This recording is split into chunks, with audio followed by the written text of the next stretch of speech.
नमस्कार, मैं हूं अभिजीत। आप देख रहे हैं न्यूज़ फॉर नेशन की खास पेशकश। दिन भर की बड़ी खबरें अगले कुछ मिनटों में हम आपको दिखाएंगे। आज दिन भर बिहार में क्या कुछ बड़ा हुआ और कौन सी खबरें रही सबसे ज्यादा चर्चा में और किन घटनाओं का असर आप पर सीधा पड़ने वाला है। तो चलिए शुरू करते हैं आज की सबसे बड़ी पहली खबर से। पूर्णिया सांसद पप्पू यादव को शुक्रवार की आधी रात पटना पुलिस ने उनके निजी आवास से गिरफ्तार कर लिया और अब पप्पू यादव को मेडिकल चेकअप के लिए पीएमसीएच अस्पताल में जो है वो इलाज के लिए भेजा गया था। लेकिन आज पप्पू यादव को कोर्ट में पेशी किया गया। उसके बाद उन्हें पीएमसीएच से एमपी एमएलए कोर्ट में पेश किया गया। कोर्ट ने पप्पू यादव को 2 दिनों के न्यायिक हिरासत में भेजा। फिलहाल उनका इलाज पीएमसीएच में हो रहा है। अगली सुनवाई 9 फरवरी को होगा। तो दूसरी सबसे बड़ी खबर रही हाजीपुर से। हाजीपुर में आज सीटेट 2026 का परीक्षा हो रहा था और इसी दौरान परीक्षार्थी जमकर हमला करते हैं। कहा यह जा रहा है कि सीटेट 2026 की जब परीक्षा हो रही थी तब वहां प्रश्न पत्र लेट मिला। इसके विरोध में वहां के जो छात्र थे वो भारी हंगामा कर दिए। प्रश्न पत्र देर से मिलने पर छात्रों का गुस्सा फूट पड़ा और अब परीक्षा केंद्रों पर जमकर जब विरोध हुआ, हालात बिगड़ते देख वैशाली डीएम ने परीक्षा रद्द करने का ऐलान कर दिया। हालांकि सीबीएसई के मुताबिक देश भर में आज 1803 में से 1801 परीक्षा केंद्रों पर पेपर 2 की परीक्षा सफलतापूर्ण ली गई। लेकिन वैशाली की ये 2 परीक्षा केंद्रों पर परीक्षा नहीं हो सकी और इसके बाद सीबीएसई ने साफ कर दिया कि प्रभावित छात्रों को अब 15 दिनों के भीतर री एग्जाम जो है वो कराया जाएगा। तो वहीं तीसरी सबसे बड़ी खबर रही पूर्णिया से। पूर्णिया के चर्चित हत्याकांड सूरज बिहारी हत्याकांड में पुलिस ने बड़ा खुलासा किया है। आपको बता दें बीते 27 जनवरी को गोली मारकर सूरज बिहारी की हत्या कर दी गई थी और अब इस मामले में बड़ी कार्रवाई सामने आई है। पुलिस ने रुपौली से 3 अपराधियों को गिरफ्तार किया है जबकि 2 अभियुक्तों को मुजफ्फरपुर कोर्ट में सरेंडर किया। गिरफ्तार आरोपियों में ब्रजेश सिंह, अमन सिंह और नंदू सिंह शामिल है। इन पूरी कार्रवाई को अंजाम दिया पूर्णिया डीआईयू की टीम ने।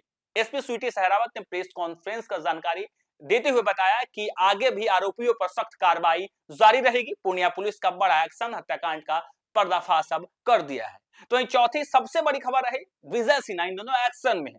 बिहार के उप मुख्यमंत्री हैं, खान भूतत्व मंत्री हैं। विजय सिन्हा देखिए कुछ तरीके से लगातार भू माफियाओं के खिलाफ लगातार कार्रवाई कर रहे हैं और आज विजय सिन्हा ने विभाग के लोगों के साथ सफेद पोशों पर भी कार्रवाई करने की बात कही है। उन्होंने साफ कह दिया है कि अधिकारियों के साथ साथ अब सफेद पोशों पर भी कार्रवाई होगी, यानी जो भू विभाग में जिस तरीके से भू माफिया सक्रिय हैं उन पर भी अब कार्रवाई करने की बात कह दी है। तो पांचवी सबसे बड़ी खबर रही भारत ने जिस तरीके से क्रिकेट की दुनिया में इतिहास रचा है, यानी अंडर 90 वर्ल्ड कप में भारत में फाइनल में जो है भारत पहुंच गया है। वैभव सूर्यवंशी ने ऐसा धमाल मचाया कि पूरी दुनिया हैरान रह गई। सिर्फ 80 गेंदों में 175 रन, 15 छक्के, 15 चौके फाइनल में ऐतिहासिक पारी वैभव सूर्यवंशी की बल्लेबाजी के आगे गेंदबाज बेबस नजर आए। बिहार का नाम रोशन हुआ, भारत को मिला नया क्रिकेट का सितारा, यानी अब अंडर 90 वर्ल्ड कप फाइनल में भारत पहुंच चुका है। छठी सबसे बड़ी खबर है बिहार विधानसभा को लेकर। बिहार विधानसभा के स्थापना दिवस को लेकर राजधानी पटना में भव्य आयोजन किया गया था। बिहार विधानसभा ने स्थापना के गौरवशाली 105 वर्ष पूरे कर लिए हैं। लोकसभा अध्यक्ष ओम बिरला, विधानसभा और केंद्रीय मंत्री किरण रिजिजू बिहार विधानसभा पहुंचे। यहां उनके स्वागत की भव्य तैयारी की गई थी और बिहार के तमाम मंत्री विधायक इस कार्यक्रम में मौजूद रहे। लेकिन बिहार के मुख्यमंत्री नीतीश कुमार और बिहार के नेता प्रतिपक्ष तेजस्वी यादव आज बिहार विधानसभा के इस कार्यक्रम में मौजूद नहीं रहे।